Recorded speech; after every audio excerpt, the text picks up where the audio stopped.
आज के chapter structure of atom में हम लोग Thompson model of atom, Rutherford model of atom और बोहर मॉडल ऑफ एटम के बारे में समझेंगे।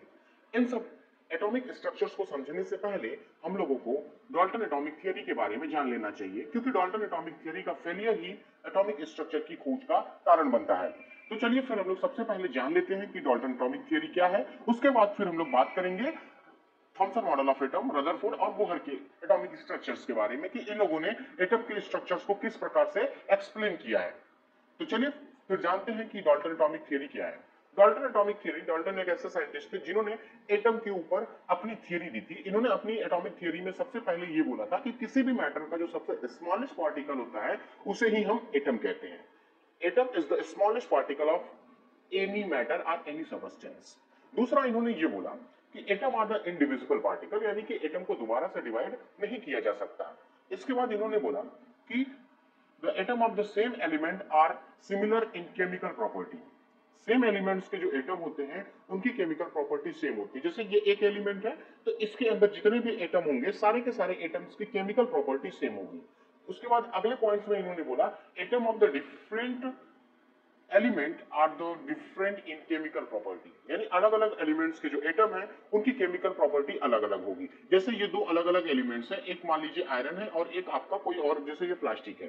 दो अलग अलग एलिमेंट्स की जो एटम होंगे वो केमिकल नेचर से अलग होंगे। इसके बाद इन्होंने बोला कि जो अगर अलग अलग एलिमेंट्स के एटम जब भी आपस में कंबाइन करते हैं तो एक फिक्स रेशियो में कंबाइन करते हैं।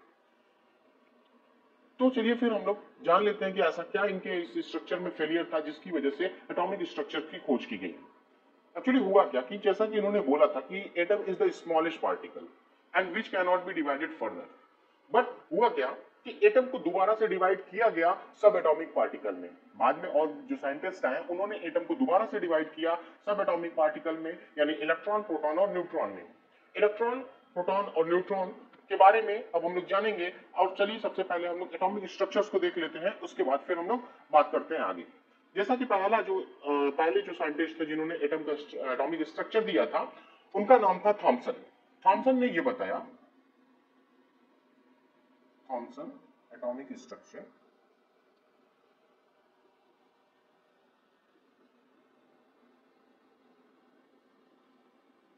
थॉमसन ने अपने एटॉमिक स्ट्रक्चर में यह बताया कि जैसे एक वाटरमेलन होता है यानी तरबूज, तरबूज में जो खाने वाला हिस्सा होता है वो एक पॉजिटिव चार्ज होता है और बीच बीच में जो सीड एम्बेडेड होते हैं उसमें वो एक इलेक्ट्रॉन होता है। यानी कि हमारा जो एटम होता है वो एक तरबूज की तरह होता है जिसमें सारे के सारे पार्ट पॉजिटिव के भरे होते हैं और बीच बीच में निगेटिव भरा होता है। बीच बीच में निगेटिव, जैसे वाटरमेलन में बीच बीच में सीड होता है और बाकी लाल वाला हिस्सा खाने का होता है, वैसे ही सेम हमारे एटम का स्ट्रक्चर होता है। यानी इन्होंने ये बताया कि atom is a positively charge sphere. इन्होंने क्या बताया कि एटम हमारा एक ऐसा स्फीयर होता है जो पूरा पॉजिटिव चार्ज से भरा होता है and electron are embedded in it. आप लोग चाहो तो लिख सकते हो atom is a positively charge sphere and electron are embedded in it. Second point इन्होंने और क्या बताया, इन्होंने ये बताया कि एटम के अंदर इलेक्ट्रॉन और प्रोटॉन का जो मैग्नीट्यूड होता है वो सेम होता है, यानी इलेक्ट्रॉन और प्रोटॉन की संख्या बराबर होती है, इसलिए हमारा एटम इलेक्ट्रिकली न्यूट्रल होता है। The number of, the magnitude of positive and negative charge, the magnitude of, this is the second point of the Thomson model of atom, the magnitude of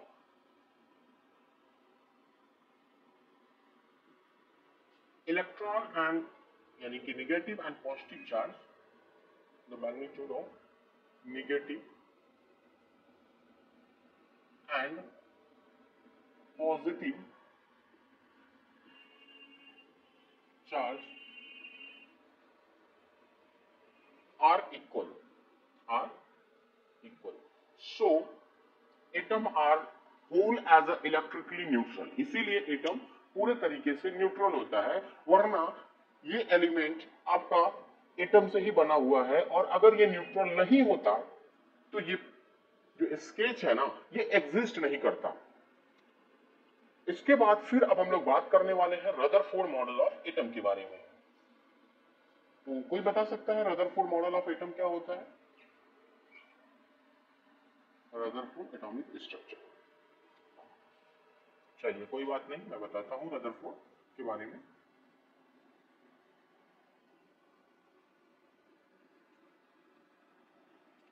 Rutherford atomic structure. Rutherford भी काफी उत्साहित थे atom के अंदर कि atom का structure कैसा होता है, तो उन्होंने अपना एक एक्सपेरिमेंट कंडक्ट किया।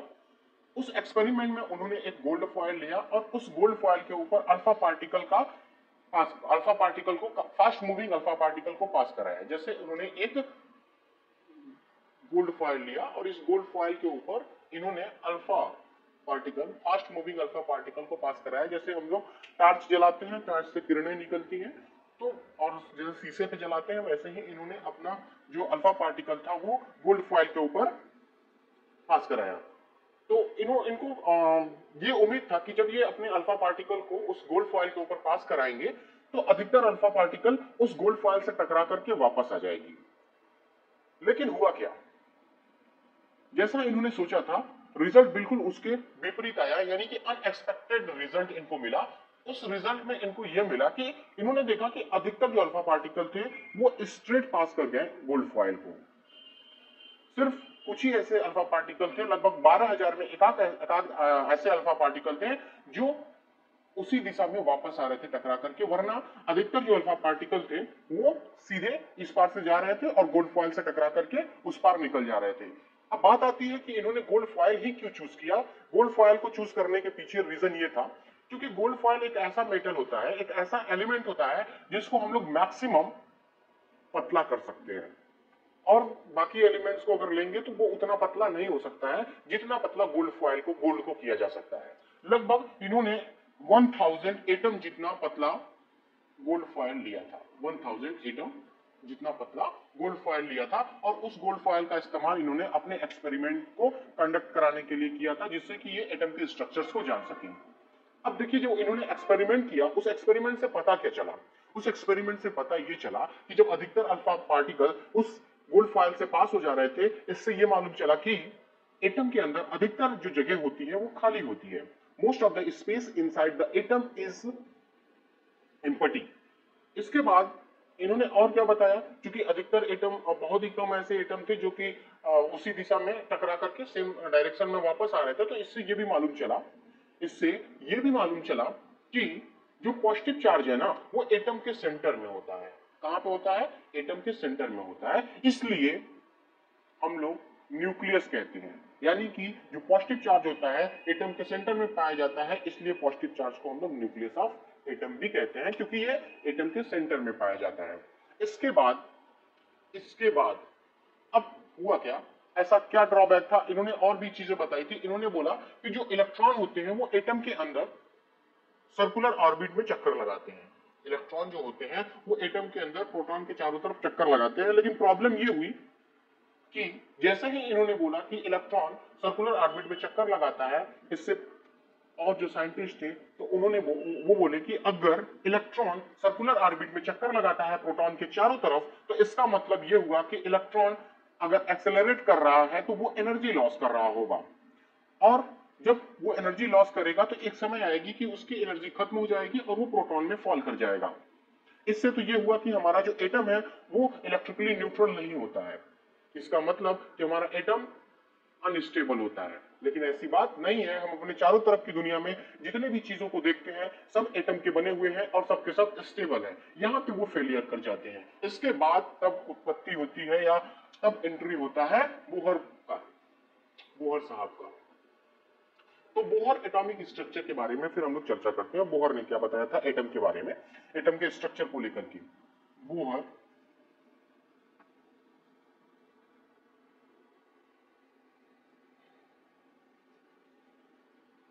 अब देखिए, बोहर एटॉमिक स्ट्रक्चर में बोहर ने क्या बताया था।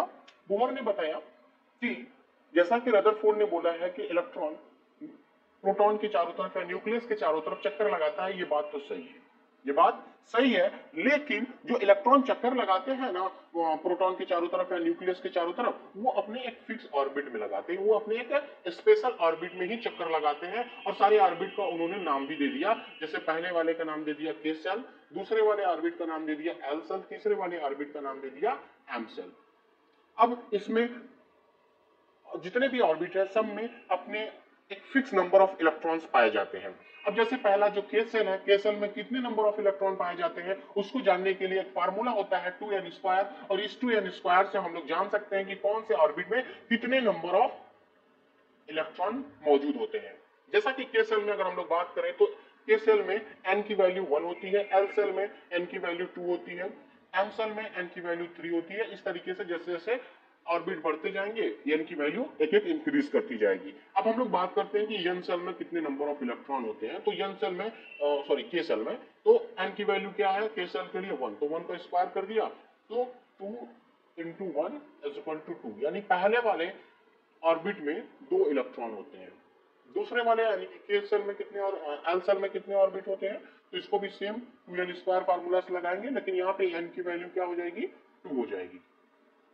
तो इस तरीके से कितना हो गया, 8 हो गया। तो दूसरे वाले ऑर्बिट में जो टोटल इलेक्ट्रॉन होते हैं वो 8 होते हैं, 1 2 3 4 5 6 7 और 8। इस तरीके से अब हम और आगे बढ़ेंगे तो तीसरे वाले में जो एम सेल है उसमें 18 हो जाएगा, उसके बाद 32 हो जाएगा, उसके बाद 64 हो जाएगा। इस तरीके से जैसे जैसे सेल की संख्या बढ़ती जाएगी वैसे वैसे नंबर ऑफ इलेक्ट्रॉन्स भी इंक्रीज करते जाएंगे। और अगर हमें जानना है कि कौन से सेल में कितने नंबर ऑफ इलेक्ट्रॉन है, उसके लिए हम 2n² का फॉर्मूला अप्लाई करके इन बातों को जान सकते हैं। इसके बाद आते हैं अब हम लोग न्यूट्रॉन पे। न्यूट्रॉन क्या होता है? न्यूट्रॉन एक ऐसा सब एटॉमिक स्ट्रक्चर होता है जिसपे कोई भी चार्ज नहीं होता है। न्यूट्रॉन हैज अ न्यूट्रल, यानी कि ना तो उस पर पॉजिटिव चार्ज होता है ना तो उस पर नेगेटिव चार्ज होता है, या दोनों चार्ज होते हैं जिनकी वैल्यू बराबर होती है, जिनके नंबर्स बराबर होते हैं। प्रोटॉन और न्यूट्रॉन इलेक्ट्रॉन दोनों बराबर होते हैं, या तो कोई भी चार्ज नहीं होता है। तो आगे बात करते हैं हम लोग न्यूट्रॉन पे। Neutron has no charge, it is found in the nucleus of atom. ये भी जैसे हमारा प्रोटॉन एटम के न्यूक्लियस में पाया जाता है, वैसे ही न्यूट्रॉन भी एटम के ही न्यूक्लियस में पाया जाता है। न्यूट्रॉन भी एटम के ही न्यूक्लियस में होता है, यानी कि हमारे एटम के न्यूक्लियस में न्यूट्रॉन भी होता है और प्रोटॉन भी होता है। न्यूट्रॉन भी होता है और प्रोटॉन भी होता है। ये है हमारा न्यूक्लियस। न्यूक्लियस में न्यूट्रॉन भी होता है और प्रोटॉन भी होता है। तो न्यूट्रॉन कहाँ पे पाया जाता है? हमारे न्यूक्लियस में पाया जाता है।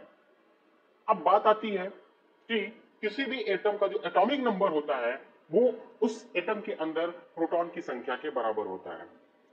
किसी भी एटम का जो एटॉमिक नंबर होता है उस एटम के अंदर जितने नंबर ऑफ प्रोटॉन होते हैं उतने ही नंबर ऑफ उसके एटॉमिक नंबर होते हैं। तो atomic number is equal to number of proton. Atomic number is equal to number of proton. तो जितने नंबर ऑफ प्रोटॉन होंगे उतना ही एटॉमिक नंबर होगा। एटॉमिक मास देखिए, एटॉमिक मास जो होता है, अगर हमें किसी का भी एटॉमिक मास जानना है तो उस एटम के अंदर जितने नंबर ऑफ न्यूट्रॉन और जितने नंबर ऑफ प्रोटॉन होते हैं उन्हीं दोनों के नंबर्स को जब हम सम कर देते हैं यानी जोड़ देते हैं तो उससे हमें एटॉमिक मास का पता लगता है। Atomic mass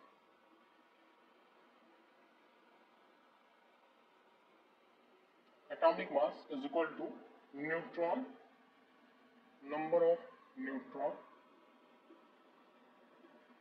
plus number of proton, number of proton. ठीक है।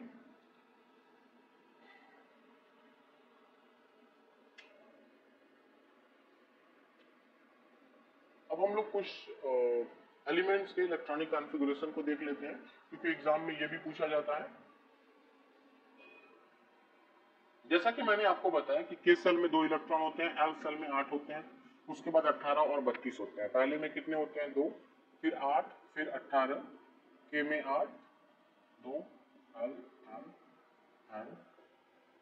इस तरीके से नंबर ऑफ इलेक्ट्रॉन्स अलग अलग सेल में एग्जिस्ट करते हैं। जैसे कुछ एग्जांपल्स हमने ले लिया, मैग्नीशियम ले लिया जिसका एटॉमिक नंबर 12 होता है, ऑक्सीजन ले लिया जिसका एटॉमिक नंबर 8 होता है। अब हम इनका इलेक्ट्रॉनिक कॉन्फ़िगरेशन करते हैं। मैग्नीशियम का इलेक्ट्रॉनिक कॉन्फ़िगरेशन करते हैं तो मैग्नीशियम का एटॉमिक नंबर 12 है, तो के सेल में मैक्सिमम कितने इलेक्ट्रॉन जा सकते हैं? 2। एल सेल में मैक्सिमम कितने इलेक्ट्रॉन जाएंगे? 8। कितना हुआ 8 प्लस 2 10। मैग्नीशियम में अभी कितने हैं 12, यानी कि 2 इलेक्ट्रॉन अभी बचा हुआ है, तो m सेल में कितने इलेक्ट्रॉन हो जाएंगे 2 इलेक्ट्रॉन हो जाएंगे। तो ये हो गया हमारे मैग्नीशियम का इलेक्ट्रॉनिक कॉन्फ़िगरेशन 2 8 और 2, यानी 2 8 एंड 2।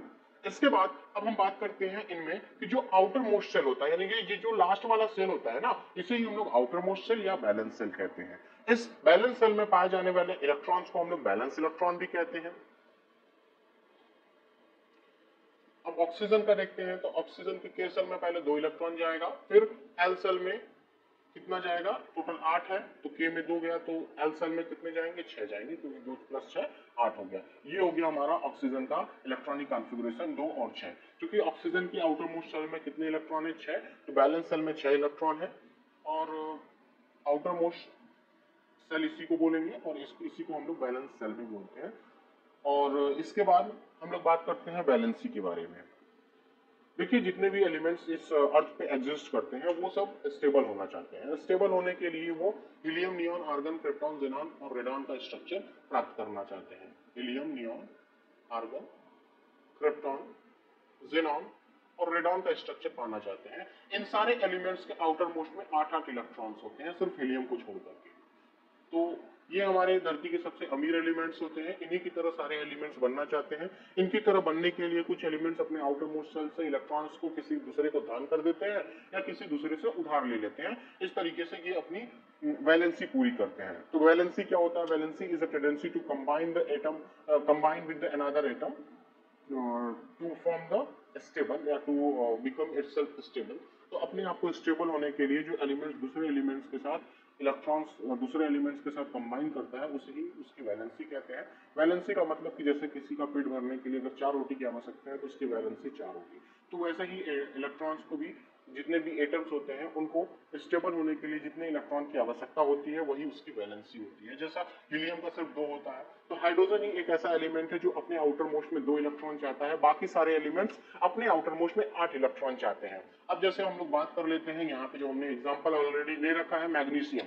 मैग्नीशियम के आउटर मोस्ट में 2 इलेक्ट्रॉन है, तो मैग्नीशियम स्टेबल होने के लिए क्या करेगा कि अपने आउटर मोस्ट के 2 इलेक्ट्रॉन्स को रिमूव कर देगा। क्या कर देगा? तो इसके आउटर मोस्ट में कितने आ गए? 8 इलेक्ट्रॉन हो गए। अब ये स्टेबल हो गया। तो मैग्नीशियम स्टेबल होने के लिए 2 इलेक्ट्रॉन लॉस कर देता है, तो मैग्नीशियम की वैलेंसी 2 हो जाएगी और मैग्नीशियम के ऊपर चार्ज +2 आ जाएगा। ऑक्सीजन की अगर बात की जाए तो ऑक्सीजन के आउटर मोस्ट में 6 इलेक्ट्रॉन है, और ऑक्सीजन स्टेबल होने के लिए क्या करेगा? ऑक्सीजन स्टेबल यानी कि अपने आउटर मोस्ट में ऑक्टेट पूरा करने के लिए 2 इलेक्ट्रॉन किसी से उधार ले लेगा, तो ये बन जाएगा 8। तो ये स्टेबल होने के लिए कितना इलेक्ट्रॉन उधार लिया? 2 इलेक्ट्रॉन उधार लिया, यानी कि ऑक्सीजन की वैलेंसी 2 हो गई, और ऑक्सीजन की वैलेंसी ऑफ ऑक्सीजन कितनी हो गई? 2 हो गई। और साथ में जो ऑक्सीजन है हमारा, इसके ऊपर 2 माइनस चार्ज भी आ जाएंगे, क्योंकि इसने 2 इलेक्ट्रॉन दूसरे से उधार लिया है खुद को स्टेबल बनाने के लिए। अब देखिए, बात आती है वैलेंसी के बाद आइसोटोप, आइसोबार और आइसोटोन के बारे में। ये कुछ टर्म है, इनको भी हम लोग समझ लेते हैं। आइसोटोप किसको कहते हैं? आइसोटोप हम लोग उसको कहते हैं जिसके एक मतलब ऐसा एलिमेंट जिसका एटॉमिक नंबर तो सेम होता है लेकिन एटॉमिक मास डिफरेंट होता है। एग्जांपल लेके समझते हैं, जैसे 1H1, 1H2 एंड 1H3। इसे प्रोटियम कहते हैं, इसको ड्यूटेरियम कहते हैं, इसको ट्राइटियम कहते हैं। प्रोटियम, ड्यूटेरियम और ट्राइटियम में अगर आप देखोगे तो यहाँ पे आपको एटॉमिक नंबर तो सेम दिखेगा लेकिन मास तीनों के अलग अलग है, तो इसे हम लोग आइसोटोप कहते हैं।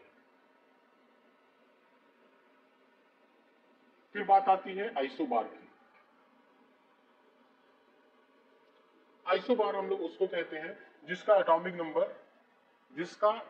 नंबर डिफरेंट होता है लेकिन मास सेम होता है, जैसे आर्गन और कैल्शियम।